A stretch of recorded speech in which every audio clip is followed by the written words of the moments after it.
السلام علیکم۔ قیامت، روز محشر یا روز حساب پر ایمان لانا ہمارے لیے لازم ہے۔ جیسا کہ اللہ تعالیٰ سورہ مومن میں فرماتے ہیں کہ بے شک قیامت ضرور آنے والی ہے، اس میں شک نہیں، لیکن اکثر لوگ نہیں مانتے۔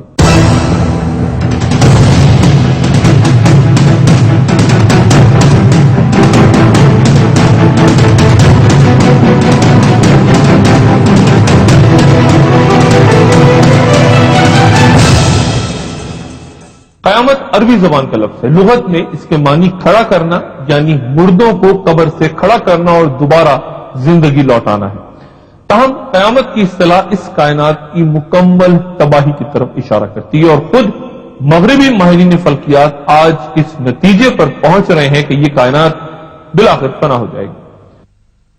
قیامت کب آئے گی؟ یہ ایک ایسا فطری سوال ہے جو ہر مسلمان کے ذہن میں پیدا ہوتا ہے، اور اس کا جواب اللہ تعالیٰ سورہ اعراف کی آیت 187 میں اس طرح بیان فرماتے ہیں کہ لوگ تجھ سے، یعنی پیغمبر اسلام صلی اللہ علیہ وآلہ وسلم سے قیامت کی بابت پوچھتے ہیں کہ اس کا قیام کا وقت کب ہے۔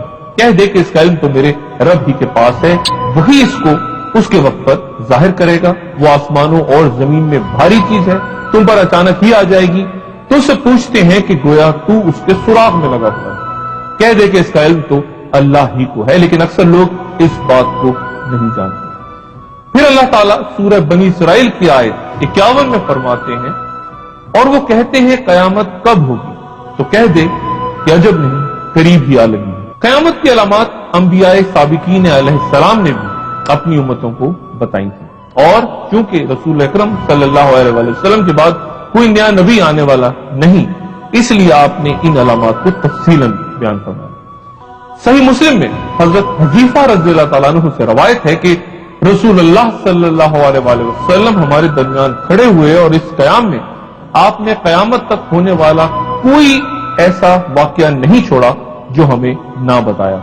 جس نے یاد رکھا، جو بھول گیا، اور آپ نے ہمیں جن واقعات کی خبر دی ان میں سے جو میں بھول گیا ہوں، وہ جب بھی رونما ہوتا ہے تو مجھے یاد آ جاتا ہے۔ جیسے کوئی آدمی جب غائب ہو تو آدمی اس کا چہرہ بھول جاتا ہے، لیکن جب اس پہ نظر پڑتی ہے تو وہ پھر یاد آ جاتا ہے۔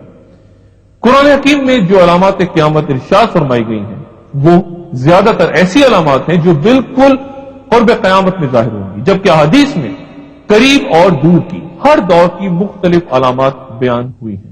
علامہ محمد بن عبد الرسول برزنجی رحمۃ اللہ علیہ اپنی کتاب الاشاعۃ الصاعب علامات قیامت کی 3 قسمیں بیان فرماتے ہیں کہ علامات بعیدہ، علامات متوسطہ یا جنہیں علامات صغریٰ بھی کہا جاتا ہے، اور علامات قریبہ یا جنہیں علامات کبریٰ کہا جاتا ہے۔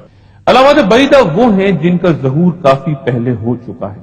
انہیں بعیدہ یوں کہا گیا کہ ان کے اور قیامت کے درمیان نسبتاً زیادہ فاصلہ ہے۔ مثلا رسول اللہ صلی اللہ علیہ وآلہ وسلم کی بعثت، رسول اللہ صلی اللہ علیہ وسلم کا وصال اور جنگ صفین، یہ تمام واقعات از روئے قرآن و حدیث علامات قیامت میں سے ہیں اور ظاہر ہو چکے ہیں۔ انہی میں سے ایک فتنہ تاتار ہے، جس کی پیشگی اطلاع بخاری، مسلم، ابو داؤد، ترمذی اور ابن ماجہ کی احادیث میں روایت کی گئی ہے۔ صحیح بخاری کے الفاظ یہ ہیں: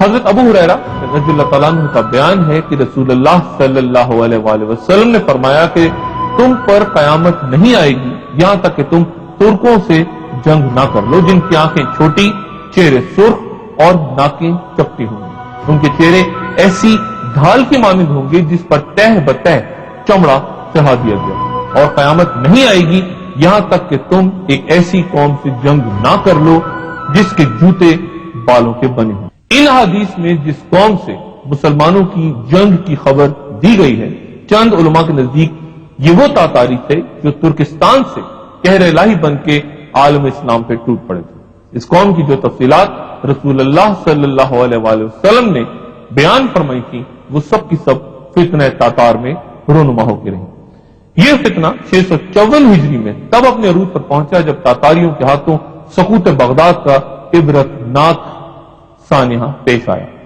انہوں نے بنو عباس کے آخری خلیفہ مستعصم باللہ کو قتل کر ڈالا، اور عالم اسلام کے بیشتر ممالک ان کی زد میں آ کے زیر و زبر ہوگا۔ شارح مسلم علامہ نووی رحمۃ اللہ علیہ نے یہ دور اپنی آنکھوں سے دیکھا۔ وہ 631 ہجری میں پیدا ہوئے اور 676 ہجری میں انتقال فرما گئے تھے۔ وہ اس حدیث کے بارے میں اپنی شرح مسلم میں لکھتے ہیں